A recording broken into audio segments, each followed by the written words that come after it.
नमस्कार, हर हर महादेव। आज हमारे साथ हैं हमारे गांव के पंडित केवलानंद मिश्रा जी। उनसे संक्षिप्त में उनका परिचय और उसके बाद सावन मास में भगवान शंकर की कुछ संस्तुतियाँ उनके द्वारा सुनेंगे। और मिश्रा जी। धन्यवाद जग्गी जी। आप भगवत प्रेमी होने के नाते मुझसे ये पूछ रहे हो। आपको मैं ये बताऊंगा, मेरा जन्म 1975 में इसी बिंदु खत्ते में हुआ है। मैंने 5 की पढ़ाई खत्ते के अपर स्कूल से करी और 8 तक की पढ़ाई गौला गेट आदर्श इंटर कॉलेज से किया और उसके बाद इंटर की पढ़ाई मैंने महात्मा गांधी इंटर कॉलेज से करी, हल्द्वानी से, और एमबी पीजी कॉलेज से डिग्री ली। तो इसी में मैं आपको बताता हूँ कि मेरा जो जीवन का अनुभव है वो सीधे महादेव की तरह है। महादेव जी से जब पार्वती ने पूछा था कि कलयुग में मनुष्य नाना प्रकार के पापों को करता है, उन पापों से मुक्ति पाने के लिए हे महादेव मनुष्य को क्या करना चाहिए, तो महादेव जी कहते हैं कि हे उमा, उमा कहूँ मैं अनुभव अपना, सत्य हरि भजन जगत सब सपना। तो कहने का मतलब मेरा अनुभव यही है। भगवान भक्ति का मार्ग जो है ये सावन मास चल रहा है, भगवान शिव का महीना है।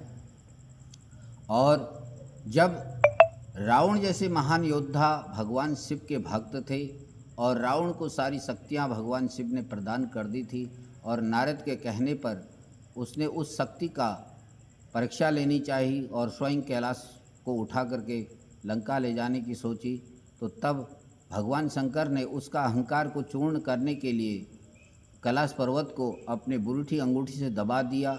और तब उस समय रावण ने शिव को प्रसन्न करने के लिए शिव तांडव स्तोत्र मंत्र स्वयं जो रावण द्वारा रचित है वो कहा था, जटाट विगलज्वलम प्रवाह पावितस्थले गले बलम यलम्यतां भुजंग तुंग मालिका डमक डमक डमक डमक डमन्निनाद वडमयम चकारी चंडे तांडवम तनूतनम शिवम शिवम जटाकटाह संप्रभम भ्रमन्निल्यम निर्झरी बिलोल बीच बिल्लरी विराजमान मर्धनि द गग्ध गग्ध गज्वलौ ललाट पट्ट पावके किशोरी चंद्रशेखरम रति प्रतीक्षणम मम धराधरेन्द्र नंदिनम विलास बंधु बंधुर स्फुरदगी गंत सन विनोद मान मानस कृपा कटाक्ष घोरिणम निरुद्ध धुरधरावपि क्वचित दिगंबरे मनो मनो विरोत सारणी।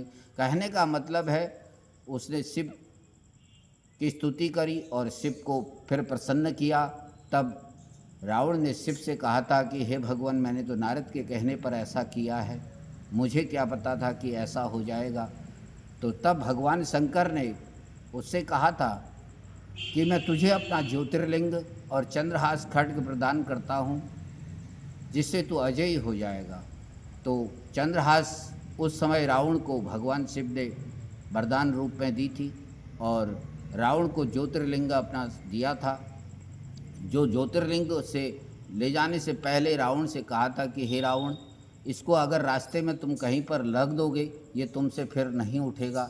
इसलिए शिव जानते थे कि लंका का विनाश अवश्य है, इसलिए उन्होंने गणेश से कह दिया था कि तू बैजू बावरा के नाम से ग्वाले के रूप में चला जाना इसके पीछे। जब इसको लघु शंका लगेगी तो इससे सहायता के लिए मैं तेरी सहायता करता हूँ कहना और शिवलिंग को छोड़ देना। जो रास्ते में रावण को जब लघु शंका लगी तो उसने शिवलिंग को ज़मीन में रखने से पहले वो ग्वाले को दे दिया और ग्वाला बैजनाथ के रूप में उस वहीं पर छोड़ दिया। तो आज बिहार झारखंड में बैजनाथ के रूप से वो ज्योतिर्लिंग अभी भी स्थापित है। अच्छा। और लंका वो ज्योतिर्लिंग नहीं जा सका, इसीलिए लंका का विनाश निश्चित हुआ।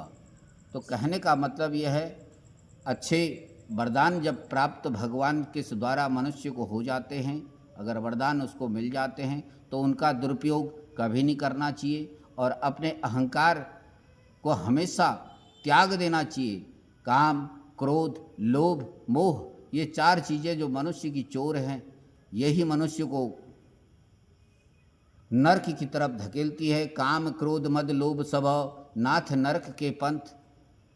बहुत कहने का बढ़िया, मतलब ये है, बहुत सुंदर सावन मास में भगवान शंकर की जो आपने महिमा बताई, और रावण जैसा महान ज्ञानी जो भगवान शंकर का भक्त था, उसने जो रावण संहिता गाई उसका आपने वर्णन यहाँ पर करा, इसलिए आपका बहुत बहुत धन्यवाद। दोस्तों, फिर मिश्रा जी के साथ कभी फिर धार्मिक चर्चा में आपको फिर ले चलेंगे, और आज इतना ही। आप सभी का धन्यवाद। हर हर महादेव।